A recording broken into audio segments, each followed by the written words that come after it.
ये कौन से कोशिकांग हैं जिनके ऊपर कोई आवरण नहीं पाया जाता है? तो कौन कौन से कोशिकांग हैं? तारककाय और दूसरा है राइबोसोम।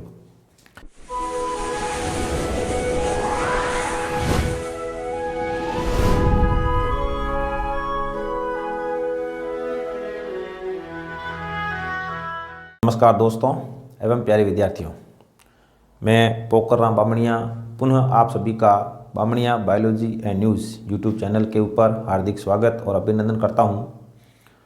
आज हम इस वीडियो के अंदर बात करने वाले हैं तारककाय या सेंट्रोसोम के बारे में। तो देखिए, तारककाय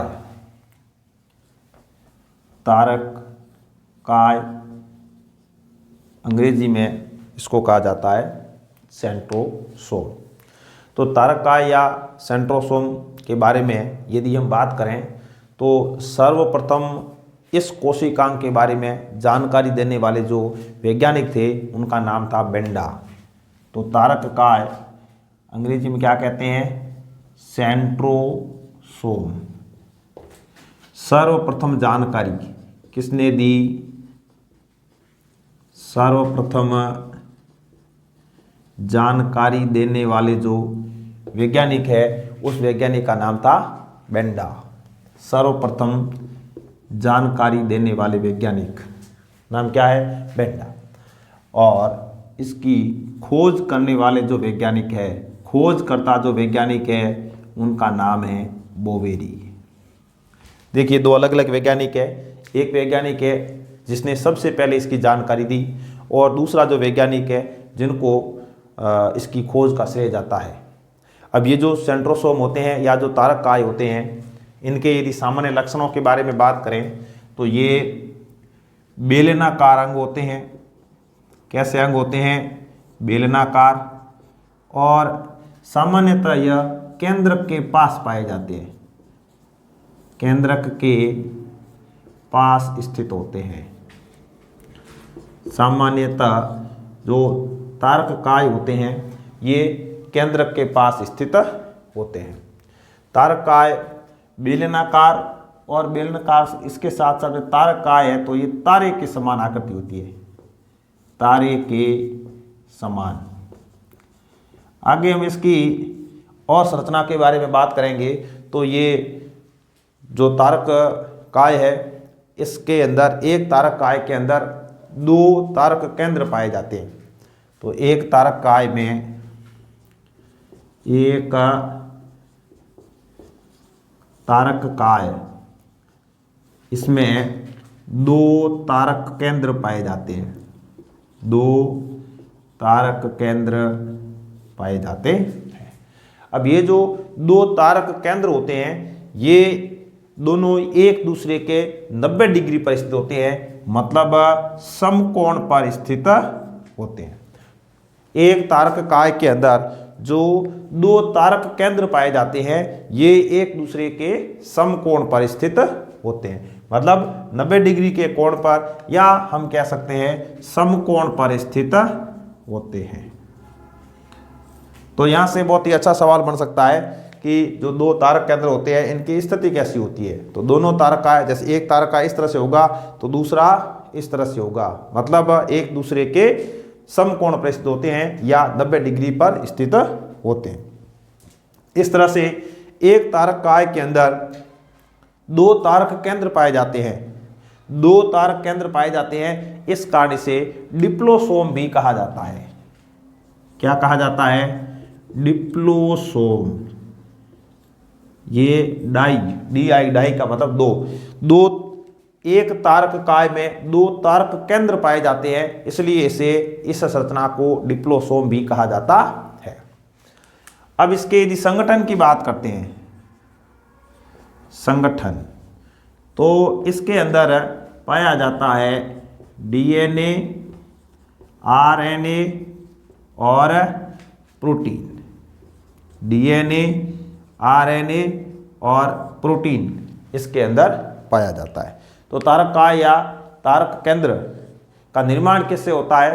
तो इसके अंदर डीएनए, आरएनए और प्रोटीन पाया जाता है। अब देखिए, यदि हम तारककाय के ऊपर बाह्य आवरण की बात करते हैं, बाह्य आवरण, तो तारक काय एक ऐसा कोशिकांग है जिसके ऊपर बाह्य आवरण नहीं पाया जाता, बाह्य झिल्ली नहीं पाई जाती। अब बाह्य झिल्ली नहीं पाई जाती है तो ऐसा जो कोशिकांग होता है वो नग्न होता है। तो हम लिख सकते हैं ये कैसा कोशिकांग है, झिल्ली रहित कोशिकांग होता है। झिल्ली रहित का मतलब है इसके चारों ओर आवरण नहीं पाया जाता है, झिल्ली नहीं पाई जाती है, इसलिए यह कैसा कोशिकांग है, नग्न कोशिकांग। कैसा कोशिकांग है, नग्न कोशिकांग होता है। अब नग्न कोशिकांग की यदि बात करते हैं तो देखो कोशिका के अंदर कई प्रकार के कोशिकांग पाए जाते हैं। माइटोकॉन्ड्रिया, हरितलवक ऐसे कोशिकांग होते हैं जिनमें दोहरी झिल्ली पाई जाती है, और अंतःपर्दवी जालिका, गोल्जिका, लाइसोसोम, हम इनके बारे में बात की है तो इनके ऊपर एकल झिल्ली पाई जाती है। और ये जो तारक काय है और एक अन्य कोशिकांग है जिसको राइबोसोम कहा जाता है, इनमें झिल्ली नहीं पाई जाती है, तो ये नग्न कोशिकांग होते हैं। तो नग्न कोशिकांग में एक तो ये आ जाएगा, दूसरा मैं यहां लिख देता हूं राइबोसोम। ये राइबोसोम, इसके ऊपर भी कोई आवरण नहीं पाया जाता। यहां से बहुत ही अच्छा प्रश्न आपके एग्जाम के लिए बन सकता है कि वे कौन से कोशिकांग हैं जिनके ऊपर कोई आवरण नहीं पाया जाता है। तो कौन कौन से कोशिकांग हैं, तारक काय और दूसरा है राइबोसोम। अब तारक केंद्र जो होते हैं, जो ये तारक केंद्र होते हैं, तारक केंद्र, तारक केंद्र के ऊपर किरणें पाई जाती है, तारक केंद्र पर किरणें पाई जाती है। इन किरणों को एस्ट्रल रे कहा जाता है, एस्ट्रल रेज कहा जाता है, एस्ट्रल किरणें इनको कहा जाता है। अब इस तरह से यदि हम इनके अंदर जो तारक काय है, तारक काय के अंदर जो द्रव पदार्थ है उसकी बात करें तो उसको सेंट्रोस्फीयर कहा जाता है। इसके अंदर जो द्रव पाया जाता है उसको सेंट्रोस्फीयर कहा जाता है, सेंट्रोस्फीयर कहा जाता है। तो देखिए तारक काय के बारे में हमने सामान्य बातचीत की है कि तारक काय है जिसको अंग्रेजी में सेंट्रोसोम कहा जाता है। यह जो सेंट्रोसोम है सर्वप्रथम जानकारी किसने दी, बेंडा नामक वैज्ञानिक ने दी, लेकिन खोज का श्रेय किसे जाता है, बोवेरी नामक वैज्ञानिक को जाता है। ये बेलनाकार होते हैं, तारे के समान होते हैं और केंद्र के पास में स्थित होते हैं, मतलब इनकी केंद्रक से बहुत ही अच्छी दोस्ती होती है, हम ये कह सकते हैं। दोस्ती होती है, जैसे क्लास के अंदर दो बच्चे बैठते हैं तो कौन से दो बच्चे पास में बैठेंगे जिनमें गहरी दोस्ती होगी, मतलब जो फ्रेंड होंगे वो दो बच्चे पास में बैठते हैं। उसी तरह से यहाँ पर ये जो तारक काय है और जो तारक केंद्र है ये केंद्र के पास में पाए जाते हैं।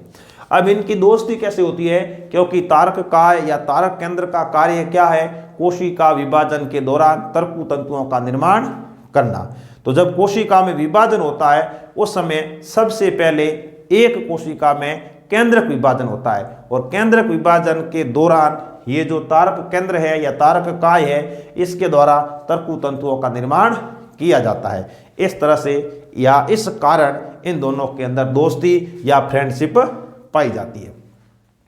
अब एक तारक काय की बात करते हैं तो इसमें दो तारक केंद्र पाए जाते हैं, और दोनों जो तारक केंद्र होते हैं वो 90 डिग्री पर स्थित होते हैं, मतलब समकोण पर पाए जाते हैं। एक तारक काय के अंदर दो तारक केंद्र पाए जाते हैं, इसलिए इसको डिप्लोसोम कहा जाता है। छोटे छोटे प्रश्न हैं, ध्यान में रखने की जरूरत है। नीट एग्जाम के लिए, बीएससी नर्सिंग, फर्स्ट ग्रेड, इन एग्जाम्स के लिए ये प्रश्न है वो इंपॉर्टेंट हो जाते हैं। तो डिप्लोसोम किस कोशिकांग को कहा जाता है, छोटा प्रश्न।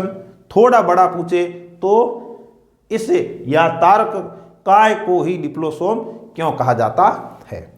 अब इसके संगठन की बात करते हैं तो डीएनए, आरएनए और प्रोटीन से इसका निर्माण होता है। बाह्य आवरण नहीं होता है, झिल्ली रहित कोशिकांग है, इसलिए इसको नग्न कोशिकांग कहा जाता है। इसके अलावा दूसरा कोशिकांग कौन सा है जो नग्न होता है, क्या हो जाएगा, राइबोसोम। अब तारक केंद्र के ऊपर किरणें पाई जाती है, इन किरणों को एस्ट्रल रे कहा जाता है, और इसमें जो द्रव पाया जाता है उसको सेंट्रोस्फीयर कहा जाता है। अब देखिए तारक काय या तारक केंद्र की हम आंतरिक संरचना की बात करें, आंतरिक संरचना की यदि हम बात करें तो इसके अंदर माइक्रोट्यूब्यूल्स पाई जाती है। क्या पाई जाती है? माइक्रोट्यूब्यूल्स, मतलब सूक्ष्म नलिकाएं पाई जाती है। तो आंतरिक संरचना माइक्रोट्यूब्यूल्स होती है, मतलब आंतरिक संरचना के अंदर माइक्रोट्यूब्यूल्स होती है, मतलब छोटी छोटी नलिकाएं पाई जाती है।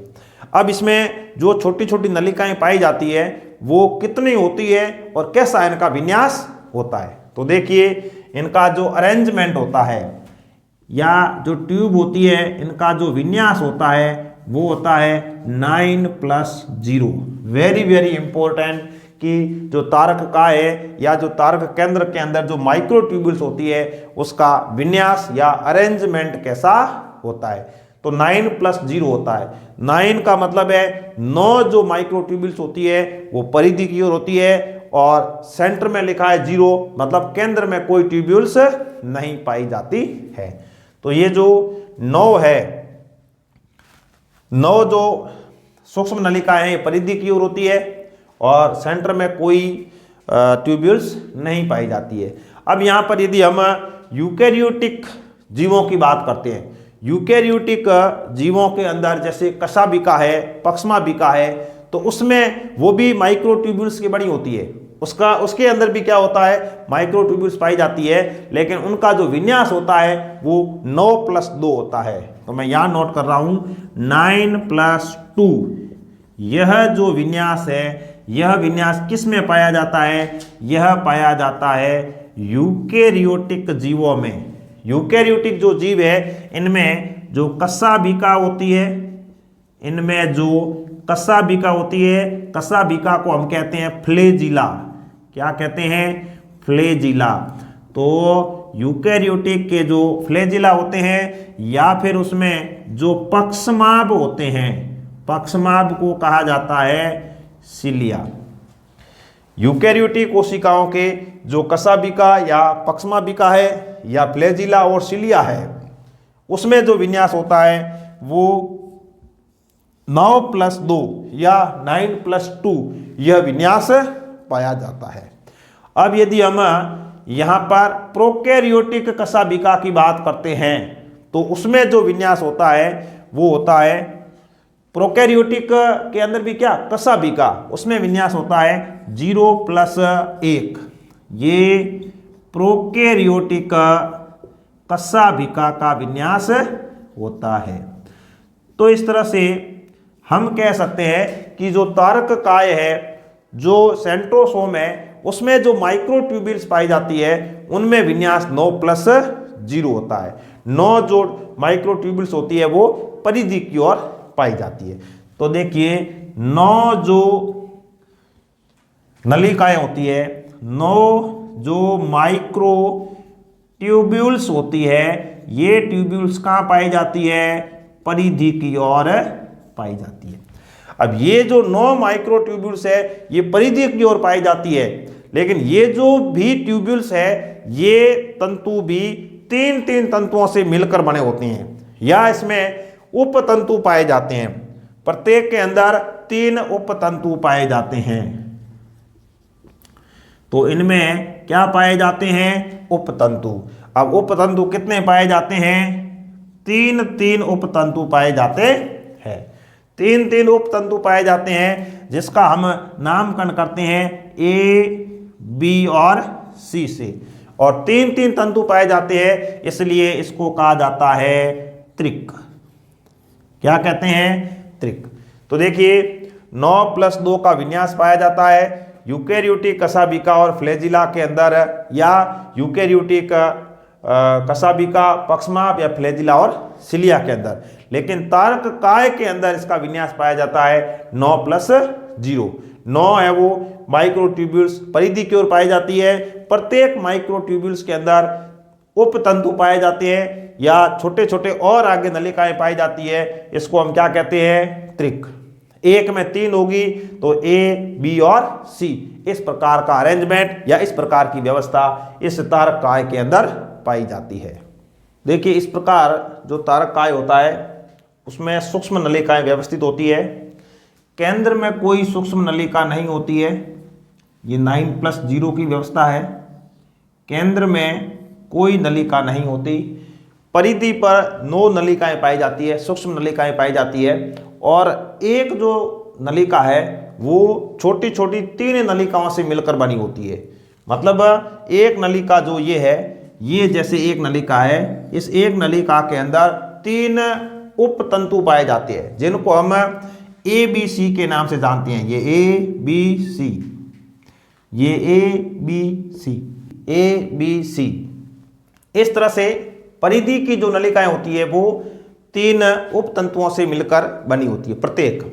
अब ये एक जो नलिका है, इस एक नलिका और ये दूसरी नलिका, तो इस नलिका की जो उपनलिका है ए, दूसरी नलिका की सी से जुड़ी होगी, दूसरे का ए तीसरे के सी से जुड़ा होगा, तीसरे की ए नलिका चौथे के सी से जुड़ी हुई होगी। मतलब इस तरह से ये ए इस सी से जुड़ा हुआ, इसकी ए नलिका इस सी से जुड़ी हुई होती है।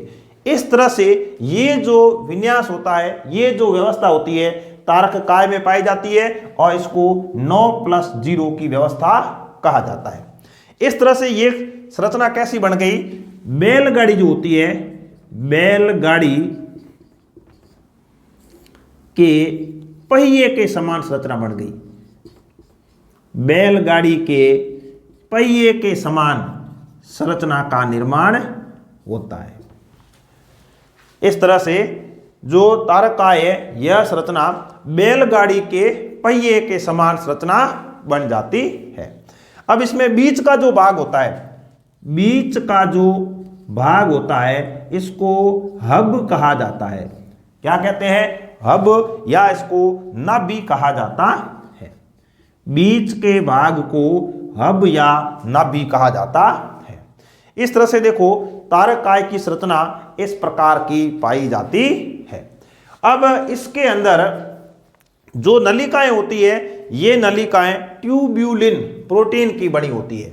तो ये जो माइक्रोट्यूब्यूल्स होती है या जो नलिकाएं होती है या जो ट्यूब होती है, ये ट्यूब्यूलिन प्रोटीन की बनी होती है। ट्यूब्यूलिन प्रोटीन से बनी होती है, इससे निर्मित होती है। तो ये भी ध्यान रखने की जरूरत है कि जो नलिकाएं बनती है, नलिकाओं को जो निर्माण होता है, इसमें कौन सी प्रोटीन पाई जाती है, ट्यूब्यूलिन प्रोटीन पाई जाती है। अब देखो हम थोड़ा सा कंपेयर करके देखते हैं कि यूकेरियोटिक के अंदर जो फ्लैजिला और सिलिया पाए जाते हैं उनमें व्यवस्था कैसी होती है या इससे किस प्रकार भिन्न होती है। तो देखिए नोट लगाकर लिख देते हैं कि यूकेरियोटिक का जो यूकेरियोटिक पक्षमाप या कशाभ, मतलब कशाभिका,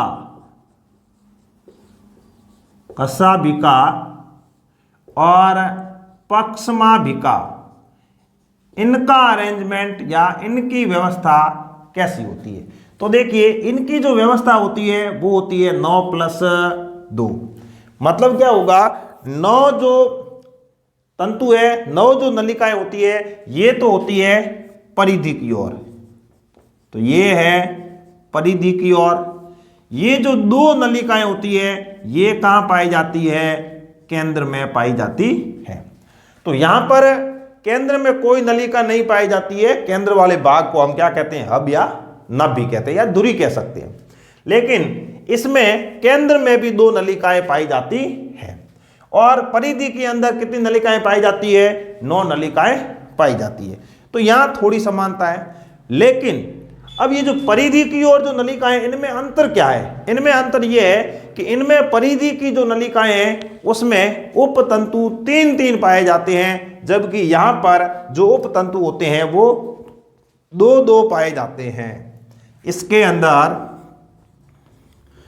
जो उपतंतु होते हैं उसमें उपतंतु है वो द्विक होते हैं। द्विक या दो दो नलिकाएं पाई जाती है, दो दो नलिकाएं पाई जाती है जिनको हम ए और बी कह सकते हैं।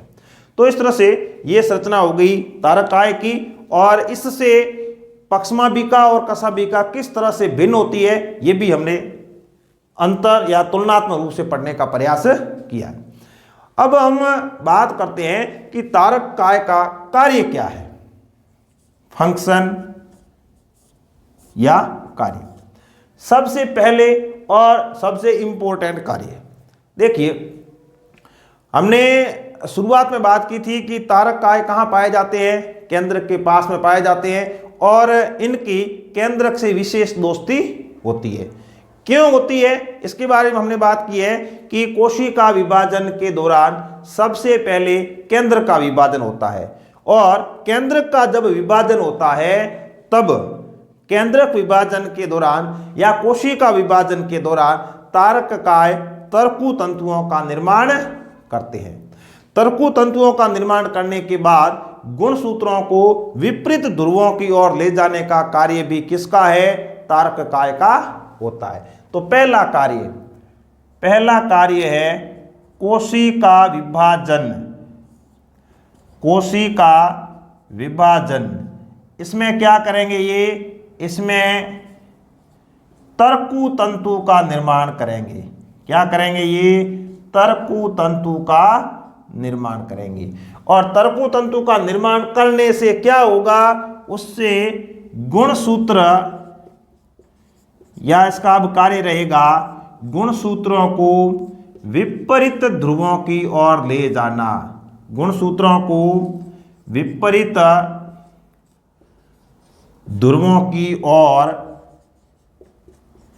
ले जाना, ये कार्य रहेगा किसका, तारक काय का। कुल मिलाकर हम ये कह सकते हैं कि तारक काय कोशिका विभाजन में सहायता करते हैं, या फिर जो गुणसूत्र है इनको विपरीत ध्रुवों की ओर ले जाने का कार्य करते हैं। दूसरा इनका कार्य है शुक्राणु निर्माण के दौरान। शुक्राणु निर्माण के दौरान देखिए एक तारक काय में दो तारक केंद्र होते हैं, दो तारक केंद्र होते हैं। एक तारक केंद्र शुक्राणु की पूंछ का निर्माण करेगा, एक तारक केंद्र शुक्राणु की पूंछ का निर्माण करता है, और दूसरा जो तारक केंद्र होता है वो किसका निर्माण करता है, एक्रोसोम का निर्माण करता है। इस तरह से ये तारक काय के कार्य हो जाते हैं। तो देखिए इस प्रकार हमने आज के इस वीडियो के अंदर तारक काय के बारे में कंप्लीट बात की। तारक काय की खोज किसने की है, तारक काय की संरचना कैसी होती है, कितनी उसमें है वो माइक्रोट्यूब्यूल्स पाई जाती है, किस तरह की इसकी व्यवस्था होती है, और पक्षमाप और कशाप इससे हमने तुलना भी की है, और अंत में हमने तारक काय के कार्यों के ऊपर भी बात की है। तो इस प्रकार आप अच्छे से तारक काय के बारे में समझ गए होंगे। मुझे आशा ही नहीं बल्कि पूरा विश्वास है कि आपको ये सब चीज़ें अच्छे से समझ में आई होगी। अभी भी यदि आपका कोई क्वेश्चन क्वेरी है तो आप बिल्कुल कमेंट बॉक्स के अंदर लिखें ताकि उसका भी निस्तारण किया जा सके। इस प्रकार आज के इस वीडियो में बस इतना ही। मिलते हैं नए वीडियो में नए बिंदु के साथ। तब तक के लिए धन्यवाद। जय हिंद, जय भारत।